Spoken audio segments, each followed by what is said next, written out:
देवभूमि के दंगल में आपका स्वागत है। मैं हूं आपके साथ सोनी चौहान और आज हम बात करेंगे 24 की तैयारी कौन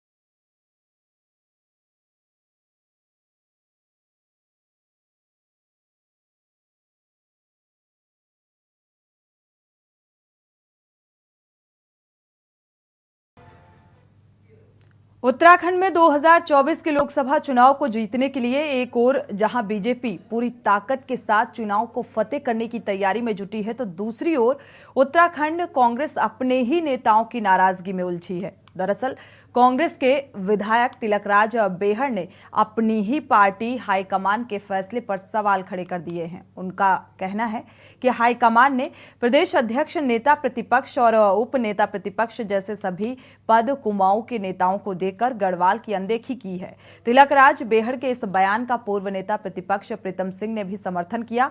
साथ ही प्रीतम सिंह ने अपनी ही पार्टी के प्रभारी देवेंद्र यादव का नाम लिए बिना तीखा हमला करते हुए कहा कि उन्हें राजनीतिक का काखा गाघा नहीं मालूम है।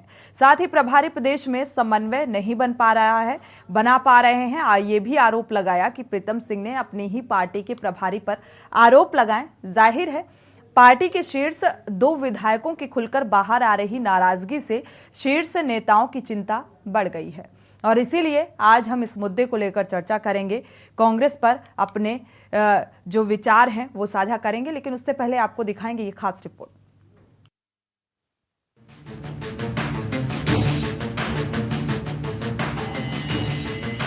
उत्तराखंड में 2024 के चुनावी दंगल को जीतने के लिए सभी राजनीतिक दल अपनी अपनी तैयारियों में जुटे हैं।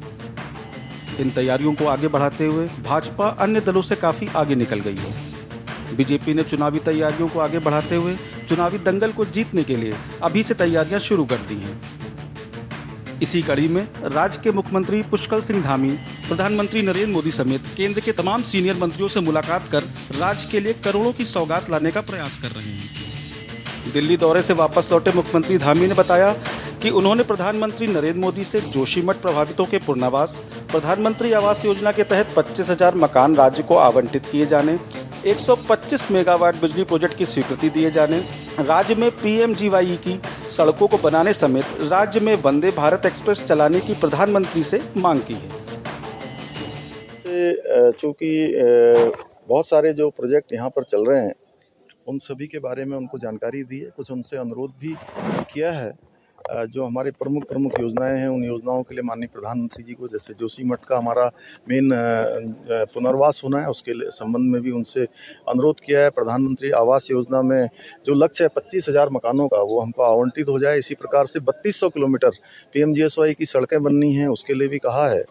इसके साथ साथ 125 मेगावाट बिजली लगभग हमको जो है छोटे प्रोजेक्टों से 25 मेगावाट से छोटे प्रोजेक्टों से हमको मिल सकती है या बन सकती हैं उसकी योजनाएं, तो उसकी स्वीकृति राज्य को मिल जाए और वंदे भारत एक्सप्रेस जहां से भी सूटेबल हो वहां से एक चलाई जाए। एक तरफ जहां बीजेपी में सरकार से लेकर संगठन तक सभी चुनाव को जीतने की तैयारियों में जुटे हैं, तो वहीं दूसरी ओर मुख्य विपक्षी दल यानी कि कांग्रेस अपने ही झगड़ों में उलझी हुई है। दरअसल कांग्रेस के विधायक तिलकराज बेहड़ ने अपनी ही पार्टी हाईकमान के फैसले पर सवाल खड़े किए हैं। उनका कहना है कि हाईकमान ने प्रदेश अध्यक्ष, नेता प्रतिपक्ष और उप नेता प्रतिपक्ष जैसे सभी पद कुमाऊं के नेताओं को देकर गढ़वाल की अनदेखी की है। तिलकराज बेहड़ के इस बयान का पूर्व नेता प्रतिपक्ष प्रीतम सिंह ने भी समर्थन किया है। साथ ही प्रीतम सिंह ने अपनी ही पार्टी के प्रभारी देवेंद्र यादव का नाम लिए बिना तीखा हमला करते हुए कहा है कि उन्हें राजनीतिक का काखा गा नहीं मालूम है। साथ ही प्रभारी प्रदेश में समन्वय नहीं बना पा रहे हैं। ये आरोप प्रीतम सिंह ने अपनी ही पार्टी के प्रभारी पर लगाए हैं। पार्टी ने प्रदेश अध्यक्ष, नेता प्रतिपक्ष और उप नेता का चयन किया है। अच्छा लगा, पार्टी का निर्णय है, पर उस समय मेरे मन में ये बात आई थी कि अच्छा होता एक पद गढ़वाल को देते, एक पद महत्वपूर्ण कुमाऊं को देते।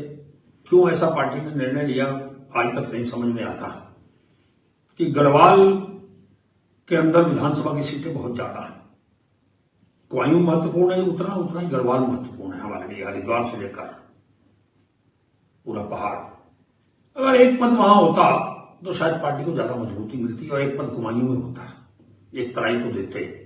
बैलेंस करना चाहिए था पार्टी को, पर कहीं ना कहीं चूक हुई है। दल होता है वो 2-4 लोगों का नहीं होता है।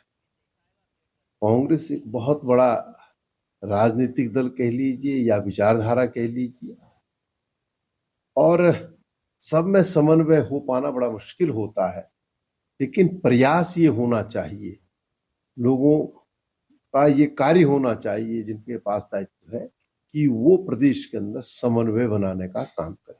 और खास तौर से ये जिम्मेदारी जो राष्ट्रीय नेतृत्व द्वारा प्रभारी नियुक्त किए जाते हैं उनकी बनती है। देखिए, कांग्रेस तो नेतृत्व विहीन हो गई है। कांग्रेस में जिस तरीके से गुटबाजी हो रही है, सिर फुटबॉल हो रहा है, नेता एक दूसरे को हिंदी वर्णमाला की बातें बता रहे हैं कि किसी को क ख ग नहीं पता है, किसी को ABCD नहीं पता है, और एक दूसरे के खिलाफ सार्वजनिक रूप से बयान दे रहे हैं। तो ये कांग्रेस का कारक जो है, कांग्रेस आज जिस हालत में गई है उसके लिए नेता ही तो जिम्मेदार है। कांग्रेस को जनता ने इसीलिए तो नकार दिया है कि जब कांग्रेस के नेता एक दूसरे को नेता मानने को तैयार नहीं है, इस तरीके की बातें करके अपने ही नेताओं के खिलाफ बोल रहे हैं, तो ये कांग्रेस को मुबारक हो। कांग्रेस का हाल जो होना था इससे भी बुरा हाल होने वाला है। इसी कांग्रेस का अपना अंदरूनी मामला है, लेकिन जैसे देखा जा रहा है कि तिलकराज बेहड़ जी ने साफ जो है नाराजगी व्यक्त की है, और उन्होंने कहा कि मैं बीमार था और बीमार के चलते मुझे किसी ने मतलब सुना नहीं मेरी बात को, लेकिन जो है ये आगे आने वाले समय में उन्होंने एक चीज़ से चेतावनी दे दी है कि आगे आने वाले समय में ये कांग्रेस के लिए जो है गड्ढा खोदेगी। और मैं तो यहीं पर नहीं रुकूंगा, मैं ये भी कहूँगा कि अभी जो प्रीतम सिंह जी ने सीधे सीधे जो है अपने प्रभारी पर जो है सवाल खड़े कर दिए कि उन्हें राजनीति का ABC तक नहीं आता है। तो इससे तो साफ लगता है कि मतलब इसका पतन तय है। जब वास्तव में जिस पार्टी का प्रभारी ABC नहीं जानता है तो निश्चित ही लग रहा है। कुल मिलाकर 2024 के चुनावी दंगल से पहले कांग्रेस अपने ही नेताओं की बयानबाजी में उलझ गई है। निश्चित ही कांग्रेस हाईकमान के लिए अपने नेताओं की इस नाराजगी को दूर करना आसान नहीं होगा, लेकिन सवाल यह है कि अगर नेताओं में अभी भी नेतृत्व को लेकर नाराजगी होगी तो पार्टी कैसे चुनावी तैयारियों को आगे बढ़ाएगी, कैसे कांग्रेस भाजपा का मुकाबला कर पाएगी। यह कांग्रेस को चुनाव में गढ़वाल की अनदेखी भारी पड़ेगी। ऐसे अनगिनत सवाल हैं जिसके जवाब पर सबको इंतजार है। देहरादून से के न्यूज़ इंडिया के लिए अंकित काला की रिपोर्ट।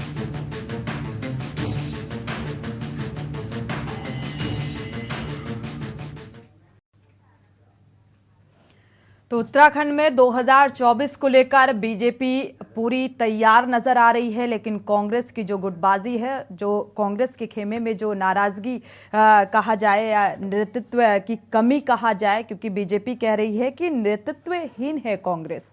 तो क्या वाकई ऐसा है, और अगर ऐसा है तो फिर आगे 2024 में कांग्रेस की क्या कुछ स्थिति होने वाली है, इसको लेकर हम चर्चा भी करेंगे। हमारे साथ खास मेहमान जुड़े हुए हैं। रविंद्र कुमार जी हैं, बीजेपी प्रवक्ता हैं, स्वागत है आपका इस चर्चा में शामिल होने के लिए। अनुपम खत्री जी हैं, UKD प्रवक्ता हैं, आपका भी स्वागत है इस चर्चा में शामिल होने के लिए। गिरधन शर्मा जी हैं, वरिष्ठ पत्रकार हैं, आपका भी स्वागत है इस चर्चा में शामिल होने के लिए। रविंद्र जी, आपसे ही शुरुआत कर लेते हैं चर्चा की। 2024 को लेकर बीजेपी कह रही है कि हम पूरी तरीके से तैयार हैं, कितनी तैयारी है? देखिए, बिल्कुल 2024 को लेके भारतीय जनता पार्टी अपनी तैयारियों में लगी हुई है। भारतीय जनता पार्टी का संगठन सदैव तैयार रहता है और सरकारों के द्वारा किए हुए लोगों के कामों को आगे रखकर संगठन जिस तरह से चुनाव को आगे लेकर जाता है, उसमें कहीं ना कहीं लगातार 2014 के बाद से आप देख रहे हैं पूरे देश भर में जिस प्रकार से भारतीय जनता पार्टी की आज तक भी स्वीकृति बनी हुई है, उसका कारण ही यही है।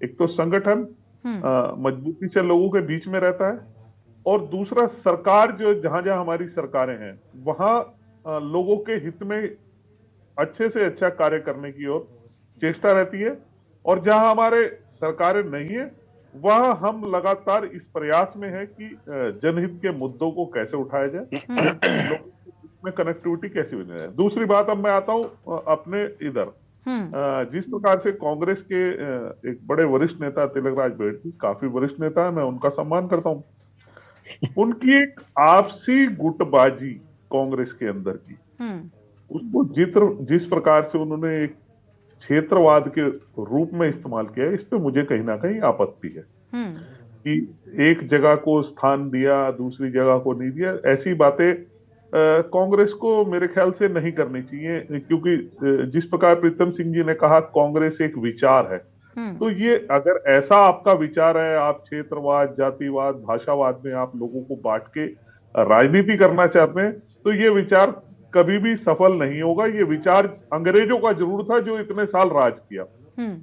आपकी अपनी लड़ाई है, आपकी अपनी गुटबाजी है, आप किसी का नाम रख के ऐसा ना करें। तो मेरे इसमें एक अपनी एक राय है, ऐसा नहीं होना चाहिए, इसका नुकसान होता है समाज। बिल्कुल नुकसान जाहिर सी बात है भुगतना पड़ सकता है कांग्रेस को। अगर देखा जाए इस आपसी नाराजगी का खामियाजा कांग्रेस को भुगतना पड़ सकता है। आपके पास आएंगे अनुपम खत्री जी, यूकेडी नेता हैं आप। कांग्रेस और बीजेपी की जिस तरीके से तैयारी, कांग्रेस में आपसी नाराजगी निकलकर सामने आ रही है, यानी कि कहीं ना कहीं आगामी 2024 में कुछ इसका असर देखने को मिल सकता है। लेकिन बीजेपी का दावा कि हम पूरी तरीके से तैयार हैं, जिस तरीके से जन योजनाओं को जन जन तक पहुंचाने का काम करने का दावा कर रही है बीजेपी, और केंद्र सरकार से भी मदद मांगी जा रही है। आप अपने आप को कहां देखते हैं 2024 के रण में? हम तो अपने आप को हमेशा जनता के बीच में ही देखते हैं। पक्ष ये हैं, विपक्ष वो है, हम तो जनता की मुनादी हैं। जनता की आवाज लगा के ढोल नगाड़े बजाते रहते हैं, हमारी तो स्थिति ये है। लेकिन मैं दो बातों से सहमत हूँ रवि भाई की। रवि भाई ने दो बातें बड़ी सही बोली कि एक क्षेत्रवाद नहीं होना चाहिए, ये गढ़वाल कुमाऊं वाली बातें बिल्कुल नहीं होनी चाहिए जो अक्सर होती रहती हैं। अभी कांग्रेस की तरफ से हो रही है, लेकिन यदा कदा भाजपा की तरफ से भी होती आई है। आज मैं मानता हूं कि भाजपा एक संगठनात्मक बड़ी मजबूती से आगे बढ़ रही है, चुनाव के लिए पूरी तैयारियों से आगे बढ़ती है। चुनाव को लेके लगातार इनकी तैयारियां संगठन की चलती रहती हैं, राउंड मीटिंग्स चलती है, इनके पन्ना प्रमुख तक सब फाइनल हो गए हैं। ये बात मैं बिल्कुल मानता हूं। लेकिन ये कहना भाजपा का कि जनहित योजनाओं के दम पर हम आ रहे हैं, तो वो जनहित योजनाओं का हाल तो बहुत बेहाल है। कहीं इनके पार्षद किसी के घरों में घुस के मार रहे हैं, कहीं इनके पार्षद बिजली विभाग के कर्मचारियों को मार रहे हैं, ऊपर से एससी के झूठे मुकदमे लिखवा दे रहे हैं। तो ये जनहित योजनाएं किस प्रकार की, तो देखना पड़ेगा। हाँ, बड़े बड़े ऐड कर देने से कि अब स्कूलों में झिंगोरे की खीर मिलेगी, 3000 स्कूल बंद हो गए, लेकिन खीर अभी किसको खिलाएंगे वो देखेंगे कि अब कौन से स्कूलों में खीर जा रही है। पर हाँ, इस बात से तो मैं रवि भाई की पूरी सहमत हूँ कि क्षेत्रवाद, जातिवाद नहीं होने चाहिए किसी भी प्रकार से।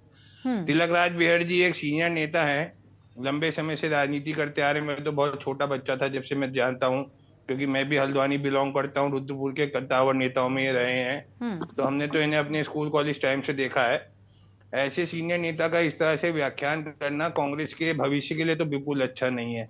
साथ में प्रीतम सिंह जी का ये कहना कि भाई प्रभारी जो है, हो सकता है वो इस लॉजिक से कह रहे हो कि प्रभारी उनके जो है बाहर के हैं, राष्ट्रीय स्तर के हैं, वो उत्तराखंड का परिवेश इतना नहीं समझते।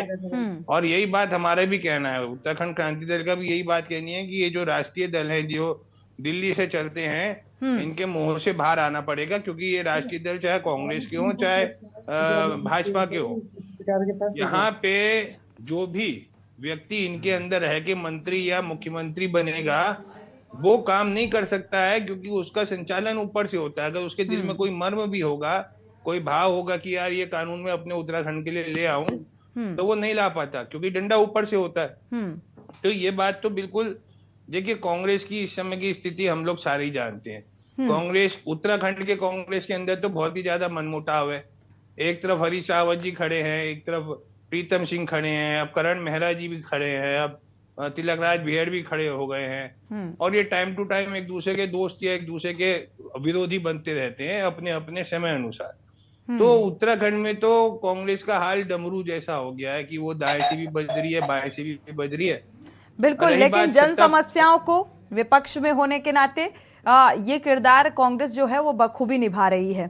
हमारे साथ कांग्रेस प्रवक्ता भी जुड़ चुकी हैं, उमा, आम आदमी पार्टी की, माफ कीजिएगा, आम आदमी पार्टी की प्रवक्ता हैं उमा सिसोदिया जी भी जुड़ चुकी हैं। स्वागत है आपका इस चर्चा में शामिल होने के लिए। उमा जी, आपकी भी प्रतिक्रिया बेहद अहम हो जाती है कि आप अपने आप को कितना तैयार मानती हैं, आम आदमी पार्टी अपने आप को कितना तैयार मानती है 2024 के लिए?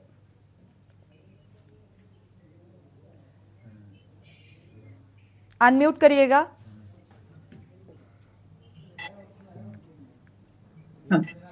आम आदमी पार्टी देश की वो पार्टी है जो सब 10 सालों के अंदर एक नेशनल पार्टी बनी है। आज से पहले कोई भी पार्टी, अगर चाहे हम कांग्रेस की बात कर लें, 135 साल पुरानी पार्टी, बीजेपी की बात कर लें, 90 साल से भी ज्यादा, 100 साल के आसपास बीजेपी, पहले जनसंघ और उसके बाद बीजेपी हो चुकी है। अभी बेटा मीटिंग में हूं मैं। तो आम आदमी पार्टी सबसे मीटिंग में नई पार्टी है।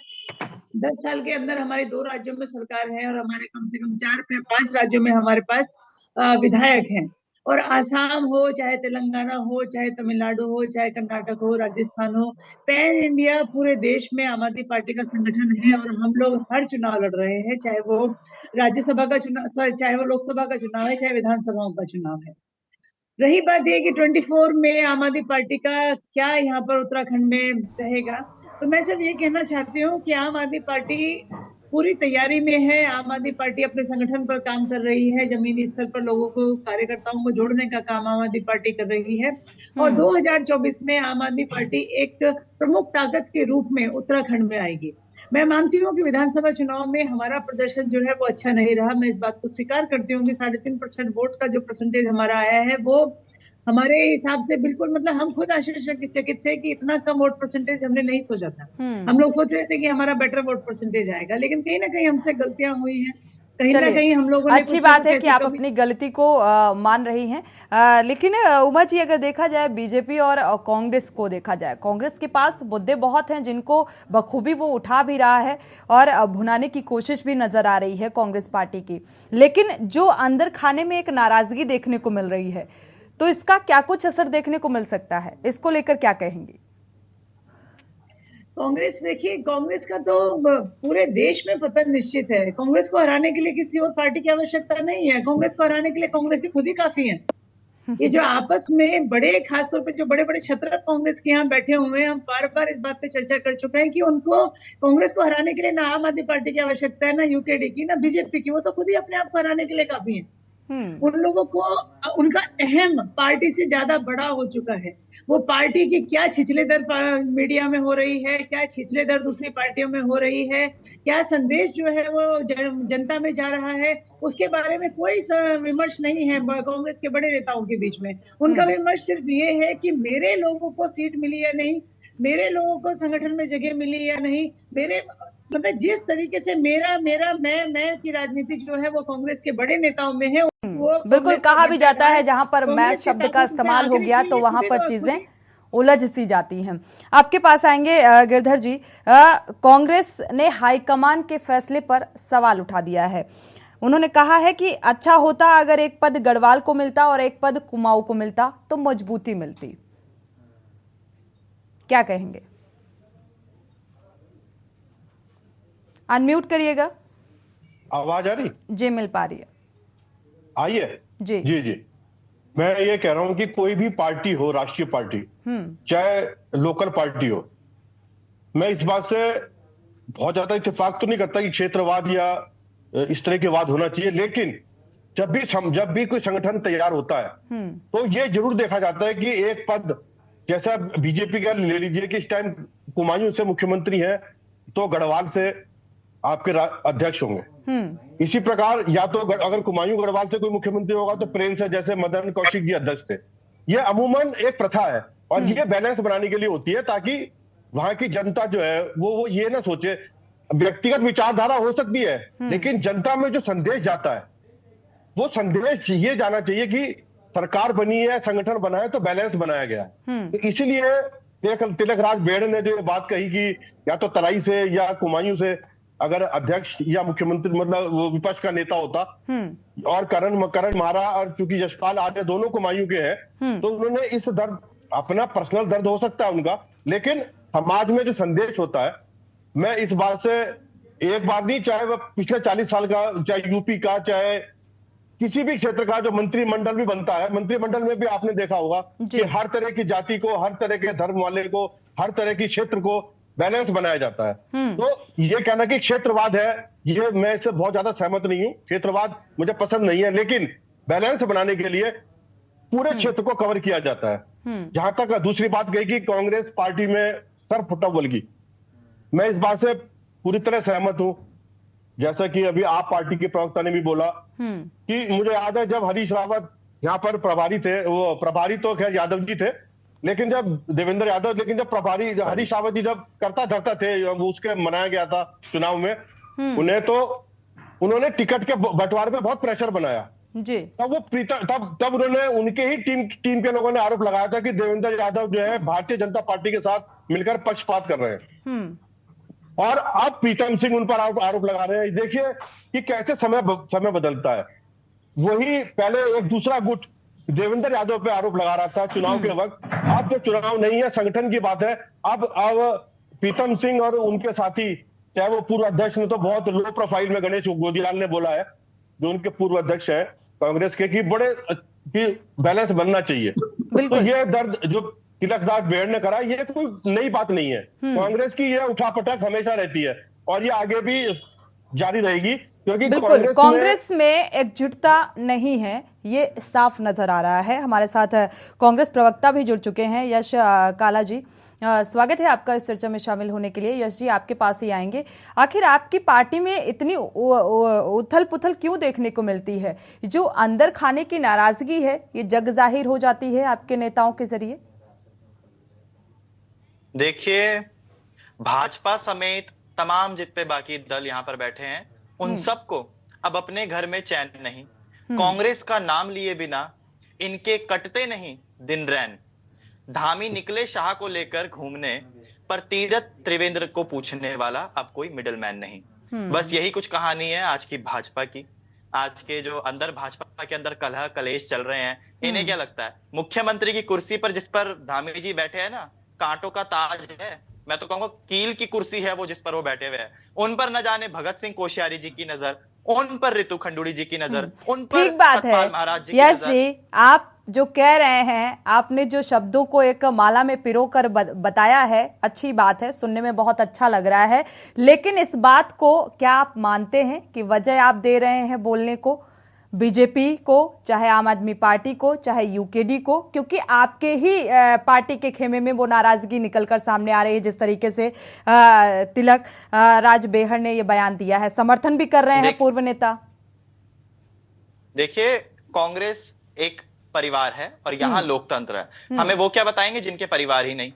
इन लोगों के भीतर, यहाँ भाजपा में या तमाम किसी पार्टी में लोकतंत्र नहीं है। लोकतंत्र की हत्या करने वाली तमाम पार्टियां होंगी शायद यहाँ पर। कांग्रेस में कभी भी आप किसी को प्रेशराइज नहीं देखेंगे। यहाँ पर लोकतंत्र है, यहाँ हर किसी की बात को पार्टी के पटल पर रखा जाता है, सुना जाता है, विचारा जाता है। भाजपा में तमाम देख लीजिए ना, भाजपा के तमाम कार्यकर्ता, महिला कार्यकर्ता इंक्लूडिंग तमाम इनके मंत्री रहते हैं, कुछ ना कुछ इतने प्रेशर में रहते हैं। पुष्कर सिंह धामी जी को ही देख लीजिए, मुख्यमंत्री वो बने, लेकिन मुख्यमंत्री बनने से पहले क्या थी उनकी कंडीशन, वो खुद एक्सेप्ट करते हैं कि वो किस ट्रॉमा से, वो किस पेन से गुजर रहे थे, और ये उन्होंने बहुत सारे सार्वजनिक प्लेटफॉर्म से कहा है। तो भाजपा के प्रवक्ता, आपके तो खुद के शीशे के घर है और आप चले हैं पत्थर मांगने कांग्रेस को। जरा अपना तो शीशे का महल देखिए। अगर एक उस पर छींटा भी पड़ गया, एक बारीक कंकर भी पड़ गया, तो ऐसे धराशायी हो जाएगी पूरी की पूरी भाजपा की तमाशा। पूरा का पूरा उत्तराखंड ही नहीं, पूरा पूरा देश देखेगा, विदेश देखेगा। चलिए, आपको बात करनी नहीं। देखिए, ये सबसे पहले तो ये टॉपिक मैं बताऊं, एकदम ही निराधार, एकदम ही जीरो। इस टॉपिक पर मुझे डिबेट में आना नहीं था, लेकिन आपके चैनल का सम्मान था जो मैं इससे जुड़ा हूं। लेकिन ये टॉपिक मुझे नहीं लगता कि इसको हमारी अंदरूनी अच्छी बात है यश जी के न्यूज में डिबेट में शामिल होने के लिए। मुझे ये पसंद नहीं। रवीन जी, आपके घर खुद शीशे के हैं। देखिए यश काला जी, अभी इसके बाद उमा जी आपके पास आएंगे। बहुत यंग है और आगे इनका लंबा राजनीतिक सफर है। जरूरी नहीं है कि हर बार आपके मतलब का ही डिबेट होगा तभी आप रहेंगे शामिल। कभी कभी कुछ चीजें ऐसी होती है जिसको हमें स्वीकारना पड़ता है, और हमने नहीं कहा तिलकराज बहेड़ जी से या प्रीतम सिंह जी के कि वो बयान दे ऐसे। उन्होंने बयान दिए, अखबारों में छपे, आज उसी के कारण डिबेट हो रही है, उस पर तो चर्चा हो आपने रही है। किससे कहा? आपने ऋतु जी से कहा कि आप पुष्कर धामी जी से लड़िए, या आपने सतपाल महाराज जी को कहा कि आप मुख्यमंत्री की कुर्सी पर नजर रखिए, या आपने भगत सिंह कोश्यारी जी को कहा कि महाराष्ट्र छोड़कर आइए उत्तराखंड में, आपको हम जो है मुख्यमंत्री बनाएंगे भगत दा? आप बताइए ना, आपने किसको क्या कहा? अरे चले हैं हमारी बात करने के लिए जिनका अंदर का सिस्टम पूरा हिला हुआ है, अपच हो रहा है जिनकी पार्टी को, वो चलिए बात अच्छी करने बात है कांग्रेस यश को जी, सीख सिखाने चलिए। बोलने का मौका तो दीजिए रविंद्र जी को, जवाब तो देने दीजिए। देखिए झूठ को क्यों हम पना दें? आप ये देखिए ना, आप सुन सकती हैं झूठ, मैं नहीं सुन सकता भाई। नहीं, झूठ मैं भी नहीं सुन सकती हूँ। मेरा काम है पारदर्शिता के साथ अपना काम करना। मैं किसी पार्टी विशेष का सहयोग करती हुई नहीं नजर आ रही हूँ। वो उस पर आप डिबेट करेंगी कल, बताइए, मैं पहुंचा दूं क्या? बिल्कुल करेंगे, बिल्कुल करेंगे यश जी, बिल्कुल करेंगे। मुद्दा आपसे जुड़ा हुआ है तो आप ऐसे पेश आ रहे हैं। यश जी थोड़ा सब्र रखिए। देखिए सबके चेहरे खिलखिला रखे हैं, देखिए कितना मजा आ रहा है देख के। हाँ, जाहिर सी बात है, बीजेपी पर उंगली आप उठाते हैं। रविंद्र जी का जवाब सुन लीजिए यश जी, हम डिबेट करते हैं। रविंद्र जी का जवाब सुन लीजिए, इसके बाद उमा जी आपके पास आएंगे।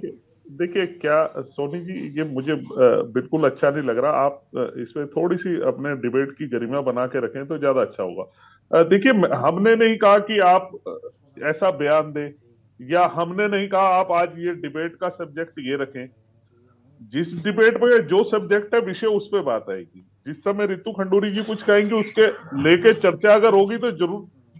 हमने क्या बयान आप देना, जैसे हमेशा विषय पर बात करते हैं। दूसरी बात, जब बेरोजगारी की बात हो, महंगाई की बात हो, आप लोग छेड़ते हैं हिंदू, आप लोग करते हैं राहुल गांधी। अरे जो लोग खुद ही टॉपिक को डाइवर्ट करने के लिए मशहूर हैं, वो क्या कांग्रेस को आपके पास विषय पर रहकर बात करना? रवीन जी आप जवाब दीजिएगा। यश जी ने जो सवाल खड़े किए हैं कि आपके घर शीशे के हैं फिर भी आप पत्थर उछाल रहे हैं दूसरे के घर में, तो इस बात का जवाब भी दीजिएगा। यहां रुकेंगे, एक छोटे से ब्रेक के लिए लौटेंगे जल्द।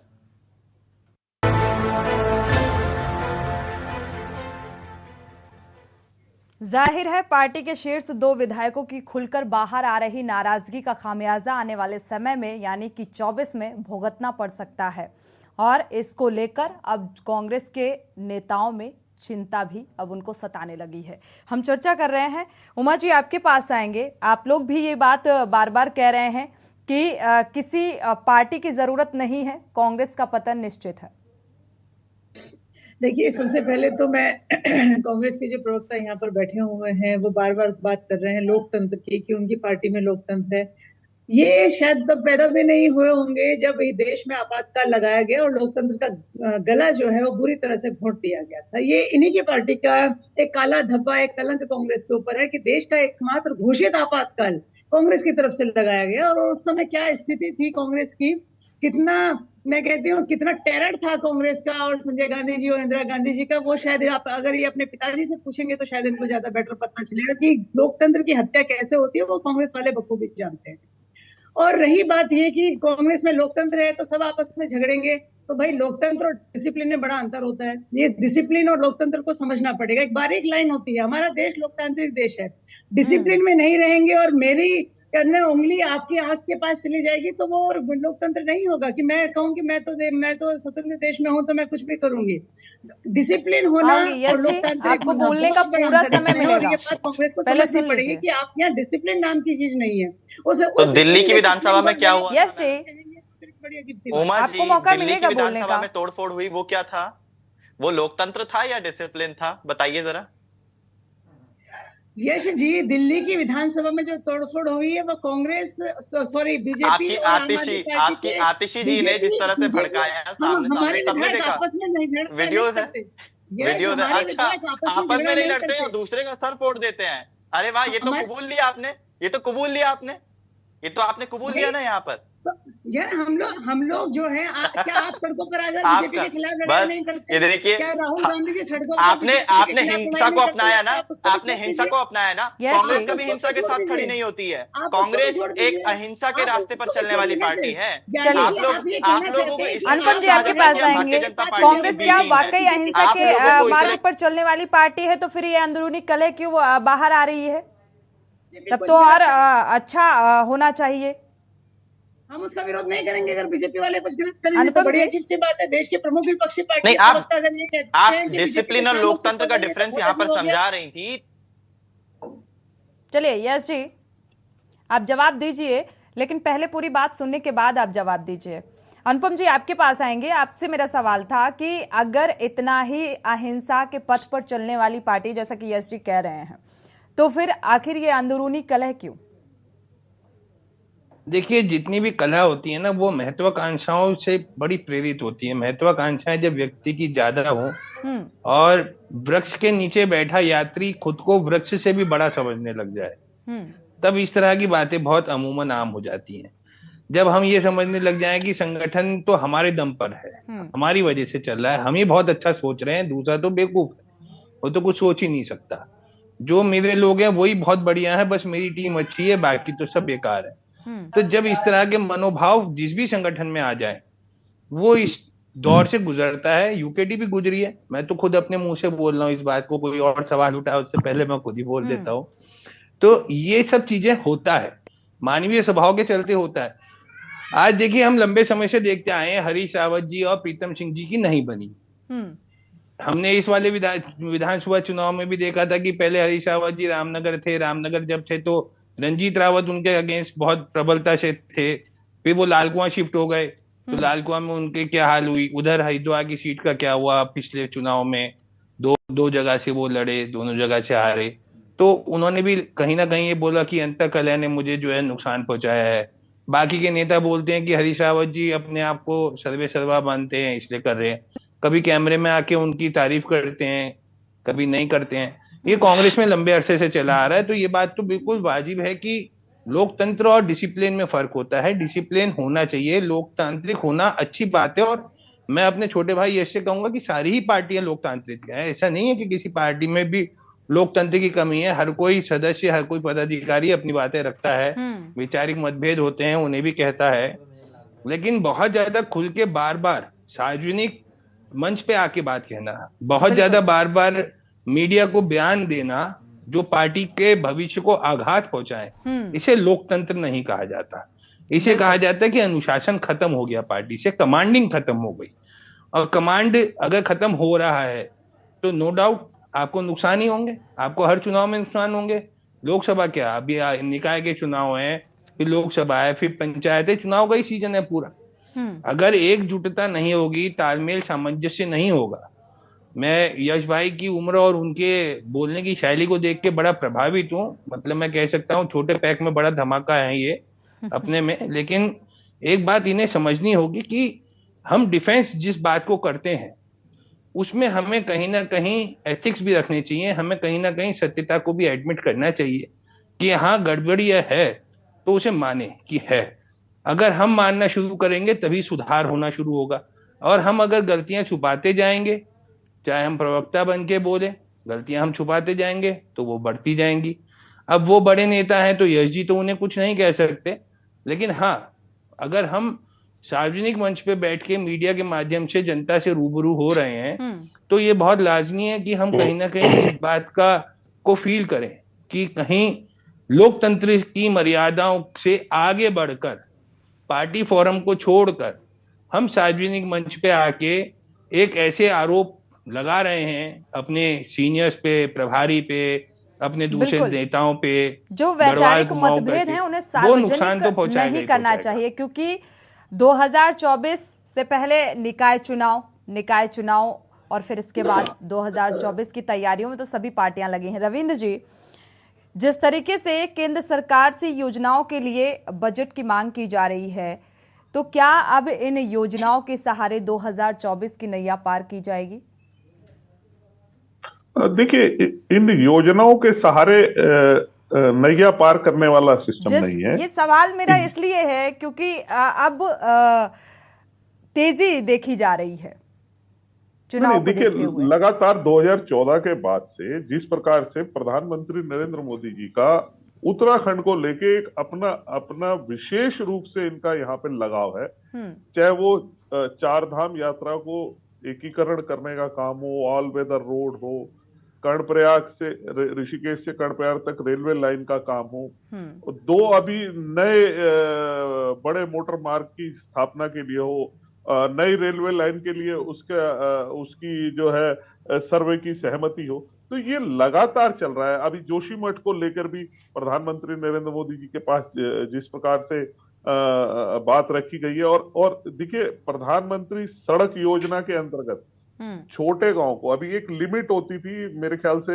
मैं अगर करेक्ट हूँ 150 या 160 परिवारों के गांव की अगर है तो उसी की सड़क बनती थी। अब उसे थोड़ा सा और नीचे लाने के लिए प्रयास है कि लगभग 2900 करोड़ रुपए का बजट जो है, जिसमें अभी माननीय हमारे मंत्री जी दिल्ली में होके आए, उसमें की ग्राम सड़क योजना के अंतर्गत जिसमें थोड़े लोग हैं, 150 परिवारों से भी अगर कम है, उनको भी सड़क से जोड़ा जाए, जिससे कि पलायन और वहां पे विशेष सुविधाओं का पहुंचाया जा सके। तो ये लगातार केंद्र की तरफ से अपने आप को, अपनी योजनाओं को बिल्कुल धामी सरकार काम भी कर रही है जनहित में, लेकिन बावजूद इसके विपक्ष के पास बहुत सारे मसले हैं उठाने के लिए, चाहे वो महंगाई हो, बेरोजगारी हो, और भी तमाम ऐसे मसले हैं जिसको विपक्ष उठा रहा है लगातार। आपके पास आएंगे गिरधर जी, जिस तरीके से अंदरूनी कलह देखने को मिल रही है, अगर कांग्रेस की स्थिति की बात करें, बीजेपी योजनाओं का जिक्र कर रही है, अभी प्रधानमंत्री आवास योजना को भी के लिए भी मदद मांगी गई है ताकि आवास मुहैया कराए जा सके।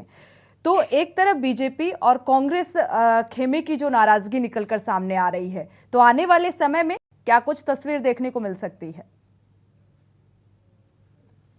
समय तो देखिए अभी उत्तराखंड में दो ही पार्टियों का है। वैसे आप पार्टी बहुत जोर लगा रही है, यूकेडी बहुत पहले तो जब उत्तराखंड राज्य बना था तब अच्छी पोजीशन भी थी, लेकिन धीरे धीरे जैसे ही उन्होंने खुद स्वीकारा यूकेडी के प्रवक्ता ने कि हमारी गलतियां हैं जो हमें आज भुगतनी पड़ रही हैं, और उन्होंने बड़े स्पष्ट रूप से कहा। लेकिन अभी प्रमुख रूप से दो ही दल दिखाई देते हैं उत्तराखंड में, कांग्रेस और भाजपा। कांग्रेस का अंतरकलह वास्तव में, अभी मैं जो प्रवक्ता हैं बड़े जोशीले और बड़े अच्छे ढंग से उन्होंने अपनी बात को रखने की कोशिश करी, पर कई बार क्या होता है कि हमें ये लगता है कि हमने सामने वाले प्रवक्ता को हरा दिया, लेकिन जो जनता होती है ना वो हंसती है, वो ये कहती है कि अरे अपनी तुम वो कौन सी बात कहाँ कर रहे हो। क्योंकि जब हम भी टीवी देखते हैं और डिबेट देखते हैं, तो हम लोग क्योंकि हम एज ए जर्नलिस्ट हम उसको करते हैं, तो हम जब लोगों से पूछते हैं तो कहता है हम डिबेट देखना छोड़ दिया हमने, क्योंकि वो लोग बेवकूफी की बात करते हैं। वाकई में बहुत से हजारों लोगों ने डिबेट देखना छोड़ दिया है, क्योंकि वो तर्क की बात नहीं करते, कुतर्क करते हैं। कुतर्क करके ये सोचते हैं कि हमने जो है सामने वाले को हरा दिया और मैं बड़ा अच्छा प्रवक्ता हो गया। मैं इस पे शेयर जरूर कहना चाहूंगा कि ऐसी वैसी बात से अच्छा खामोशी ही बेहतर है, ऐसी वैसी बात से अच्छा खामोशी ही बेहतर है, या फिर ऐसी बात करो जो खामोशी से बेहतर हो। मैं ये कह रहा हूं कि आप अपनी बात को, गलती को स्वीकारते हुए अगर आप किसी दूसरी पार्टी के आक्षेप करिए, वो आपका काम है, प्रवक्ता है आप, आपको करना चाहिए। लेकिन ये कहना कि हमारा लोकतंत्र है, लोकतंत्र कहां है? अगर लोकतंत्र होता तो पार्टी फोरम में बात उठानी चाहिए थी ना। पार्टी फोरम में तो बात नहीं उठाई, पार्टी तो उठाई है जनता के बीच में, पब्लिक में, माइक में, मीडिया के सामने। तो पार्टी फोरम में तो वो तो अनुशासनहीनता हुई, पार्टी फोरम में लोकतंत्र थोड़ी हुआ। पार्टी फोरम के अंदर अगर वो लिख के देते चुपके से और वो बात बाहर ना आती, तब मैं मानता कि लोकतंत्र के साथ साथ अनुशासन भी है। लेकिन अब मैं क्या कहूं, जोश है लोगों को अंदर, जोशीलापन है। मेरे को तो 40 साल हो गए यहाँ देखते हुए इस बात को। और जहां तक मैं कहूंगा, हरीश रावत नो डाउट बहुत बड़े नेता हैं, और हरीश रावत, प्रीतम सिंह और गोदयाल जी, जसपाल आर्य बहुत बड़े नेता हैं। अगर ये मिलजुल कर वास्तव में कांग्रेस को अगर एक होकर और ये सोचकर कि हमें जो है एक होकर लड़ना है, तो चुनौती दी जा सकती है भाजपा को। नहीं तो जिस तरह से इनके बीच में सिर्फ उठावल है। अभी तो आपने एक नाम लिया ही नहीं, हरीश सिंह रावत, वो पता नहीं अभी कहाँ है इन दिनों, वो कब कोई बम विस्फोट कर दें कुछ पता नहीं। तो ये सब बातों को मिलकर, अगर ये सब मिलकर रहेंगे तो अभी है पार्टी में दम, लेकिन वही कहना कि अगर अलग अलग पत्थर अगर मुट्ठियां एक हो जाए तब है दम, अगर हम मुट्ठी अलग अलग उंगलियां हैं तो वो आपस में लड़ेंगी तो कोई फायदा नहीं है। बिल्कुल। और आप पार्टी के लिए मैं जरूर कहना चाहूंगा, आप पार्टी के लिए मैंने बहुत अच्छा राइटअप लिखा था पहले जब आए थे लोग, जब उनके नेतृत्व में, तो मैंने कहा था कि आप पार्टी ने जो दस्तक दी है बहुत अच्छी जाएगी ये, लेकिन पता नहीं क्यों अचानक ऐसा लगा कि जैसे ये कुछ संगठन मजबूत नहीं हो पाया, या क्षेत्र या जिला वाइज, प्रदेश वाइज, या कहीं और छोटे कमिश्नर रूप में या जिले के रूप में या मैं कहूँ वार्ड के रूप में कुछ संगठन को मजबूत नहीं कर पाए। नहीं तो ये भी एक थर्ड फ्रंट बन सकता था यहाँ पर, यूकेडी के साथ मिलकर। यश आपके पास आएंगे। यश जी, आप कुछ कहना चाह रहे हैं? जी जी, मैंने बड़े गौर से सुना सभी की बात को, और सिर्फ यही कहना चाहूंगा, तमाम राजनीतिक दल सिर्फ और सिर्फ कांग्रेस के अंतर्कलह को लेकर के अपनी अपनी राजनीतिक रोटियां सेक रहे हैं, और खास करके भाजपा। लेकिन मौका तो दे रहे हैं ना आप, मौका तो आप दे रहे हैं। अगर कांग्रेस मौका दे रही है तो वो मौका छोड़ेगा कौन? देखिए, हमारे अंदर की बात है, और ये अगर इनके पास कुछ काम होता या फिर इनका भाव जनसेवा करने का होता तो अंदर बात करते ना, तो ये जनसेवा में इतने व्यस्त होते हैं कि इन्हें कांग्रेस पर उंगली करने का मौका ही ना मिलता। लेकिन इतने खाली पड़े हैं, इतने फ्री हैं कि कांग्रेस के अलावा इनके पास कुछ नहीं। और एक चीज ऐड करना चाहूंगा, बेईमानी इनका धर्म है, ये भाजपा बड़ी बेशर्म है। आप अपना इनका घर उजड़ता पर जरा आता ना इनको मर्म है। सेक लेते हैं राजनीतिक नोटियां, सेक लेते हैं राजनीतिक रोटियां, क्योंकि इनका तवा हर वक्त गर्म है। यही सच्चाई है भाजपा की। ये कभी काम पर फोकस नहीं करेंगे। और मेरा सम्मान है, वरिष्ठ पत्रकार भी यहां पर मौजूद हैं।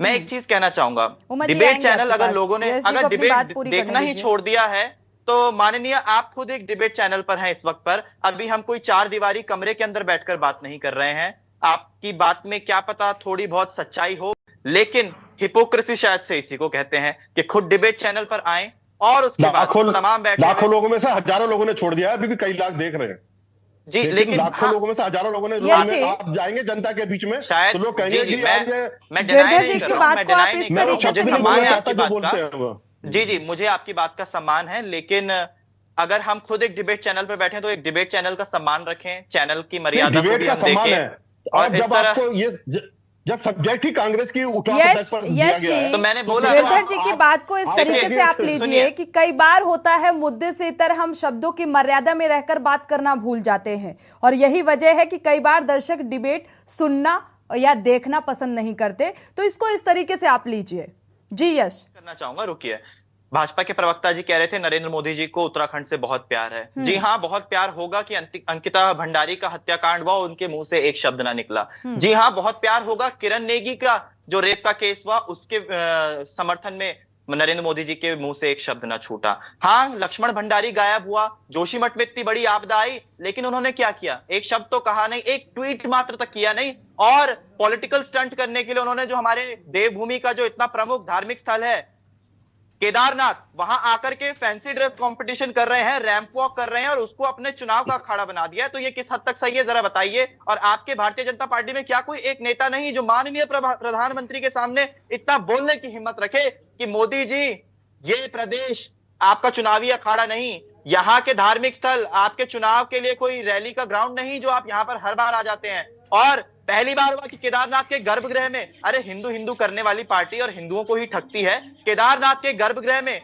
जहां बोर्ड्स लगते थे, जहां पाप माना जाता है कि उस गर्भगृह की फुटेज बाहर नहीं आनी चाहिए, अरे प्रधानमंत्री जी, मोदी जी, आप कैमरा लेकर के वहां जाते हैं और पुजारियों को धक्का मारते हैं। उनके सिक्योरिटी वाले अगर आप देखें धक्का मार जवाब दीजिए पुजारी को कि भैया दिखने दीजिए प्रधानमंत्री जी को, दिखने दीजिए केदारनाथ मंदिर के गर्भगृह को। इस बात पर जवाब दीजिए। और आपने बात की सड़क की बात करते हैं, कांग्रेस की मेरी गांव मेरी सड़क योजना का नाम आपने प्रधानमंत्री ग्राम सड़क आते हैं। उमा जी आपके पास आएंगे। रविंद्र जी जवाब दीजिए।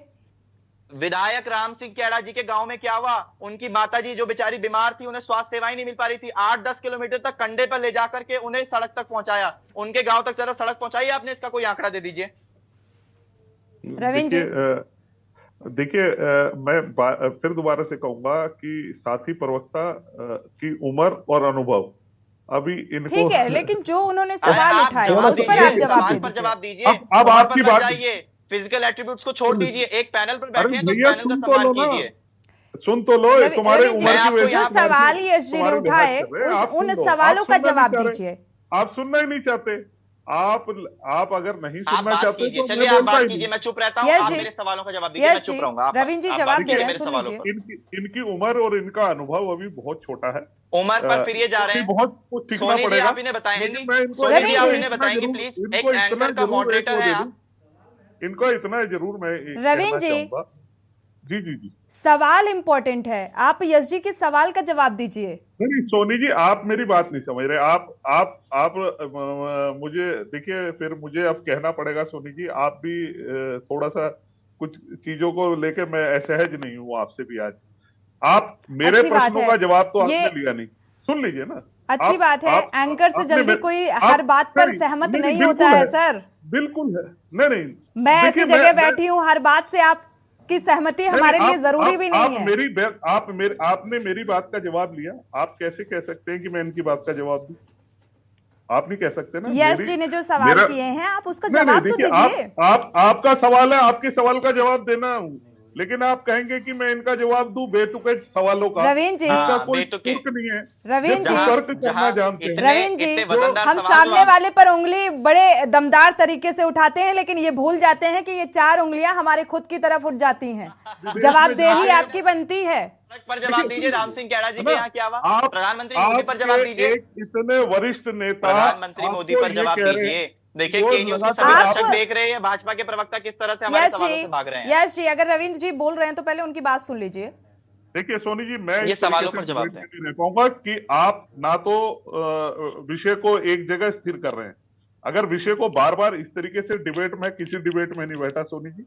और मुझे 2024 को लेकर विपक्ष के पास इतने रविंद्र मुद्दे जी। हैं सर, कैसी बात कर रहे हैं आप रविंद्र जी? आप जवाब नहीं दे रहे हैं, आप सवाल उठा रहे हैं। सोनी जी, मैं बिल्कुल आपके चैनल पे भी सवाल उठा रहा हूँ और आप पे भी उठा रहा हूँ। मैं ऐसे डिबेट नहीं कर सकता। सर चैनल आपके हिसाब से नहीं चल सकता, और चैनल आपके हिसाब से नहीं चल सकता, विषय भी आपके हिसाब से तय नहीं कर सकता। जी उमा जी आपके पास आएंगे। आप किसी और से जवाब ले लीजिए, मैं बिल्कुल चुपचाप आपकी डिबेट को सुनूंगा। सर ऐसा नहीं होता है, जो सत्ता पे होता है उसकी जिम्मेदारी बनती है। अगर कांग्रेस की अंतर कलह को लेकर हम चर्चा कर रहे हैं, आप या तो विषय वो रखिए। चलिए रविंद्र जी, अच्छी बात है, अच्छी बात है, आप जवाब नहीं दे रहे हैं, अच्छी बात है। जी उमा जी आपके पास आएंगे। आपको लेना पड़ेगा, ऐसे नहीं चलेगा। उमा जी अनम्यूट करिएगा। जितनी हिम्मत के साथ आज यश जी मोर्चा संभाले हुए हैं कांग्रेस के प्रवक्ता के रूप में, वो काबिले तारीफ है। कितना अच्छा होता है कि आज हरीश रावत जी और यशपाल आर्य जी भी आज ये डिबेट सुन रहे होते और यश की हिम्मत बढ़ाते कि भाई हम जो गलतियां करते हैं उस पर पर्दा डालने का आप जो बखूबी प्रयास यहाँ पे कर रहे हैं, वाकई में यश आप एक अच्छे प्रवक्ता के रूप में आप कांग्रेस में आगे नाम कमाए। लेकिन दुख इसी बात का है जो अभी गिरधर जी ने कहा कि काश की ये सारी मुठ्ठियां एक साथ होती कांग्रेस की, काश की जितने बड़े लीडर्स हैं जिन तक पहुंच शायद यश काला जी की नहीं होगी कि यश जी वहां जाकर उनको समझा पाए कि आप देश प्रदेश की नहीं, इस देश की आप एक प्रमुख विपक्षी पार्टी हैं और आप लोगों का एक बड़ा स्वर्णिम काल रहा है, 135 साल पुरानी पार्टी आप हैं।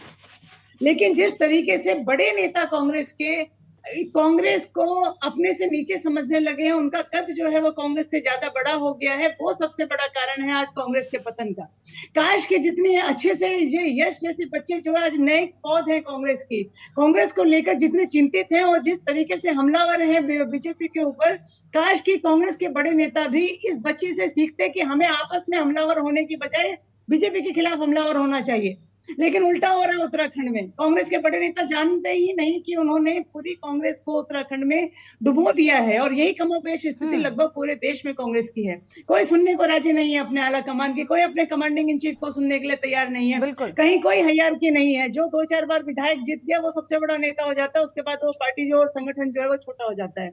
ये सबसे बड़ी कांग्रेस इस समय कांग्रेस के लोगों की है। काश अनुपम जी आपके पास आएंगे, आप कुछ कहना चाह रहे हैं और बीजेपी को कितना मजबूत मानते हैं आप 2024 के लिए?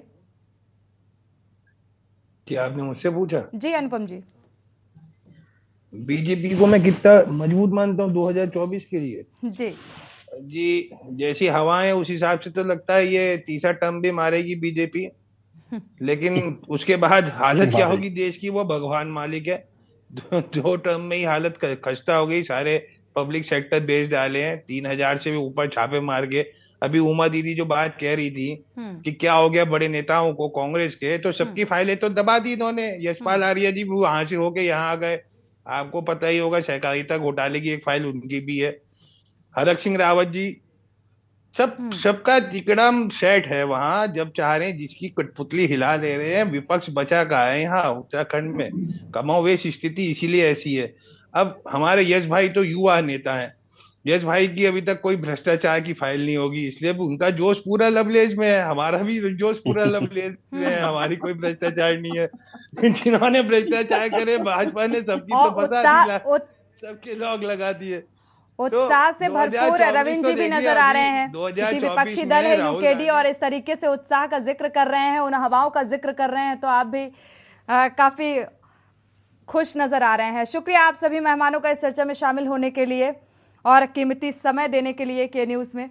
देवभूमि के दंगल में फिलहाल बस इतना ही।